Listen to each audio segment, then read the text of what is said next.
তো দ্বিতীয় ভিডিওর মেন টপিক হচ্ছে আমার কথা বলা নিয়ে, ঠিক আছে। আমি এত যে আমার গলার আওয়াজ সেই নিয়ে, আরে বাবা আমার গলা আমার আওয়াজ, তোমার কি প্রবলেম হচ্ছে? তোমার যদি প্রবলেম হয়ে থাকে দূরে থাকো না, তাহলে কে বলেছে? এবার আমি অফিসের কথায় আসি, ঠিক আছে। তোমাদের একটা গল্প বলি, গল্প মানে কি, অফিসে এটাই হয় আর কি। আমার গলার আওয়াজে কারোর কারোর এতই কান ব্যথা হয়, তারা যেন কি করে, সবাই সবাই না অ্যাকচুয়ালি, কিছু কিছু মানুষ, এক একজন কেউ কেউ আছে যারা আমার গলার আওয়াজে কানে তুলো লাগিয়ে বসে অফিসে কাজ করে। আবার কেউ কেউ বলে কি, আমি যেখানে বসে কাজ করি সেখান থেকে 5-10 মিনিট দূরেও নাকি গলার আওয়াজ শোনা যায়। সেটা কি স্বাভাবিক? তোমরা সবাই সেটাই বলো।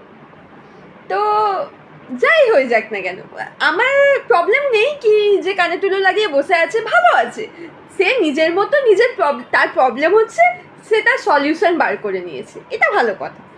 কিন্তু কি করা যাবে, আর আমার গলার আওয়াজ এরকমই থাকে, তো কিছু করা যাবে না।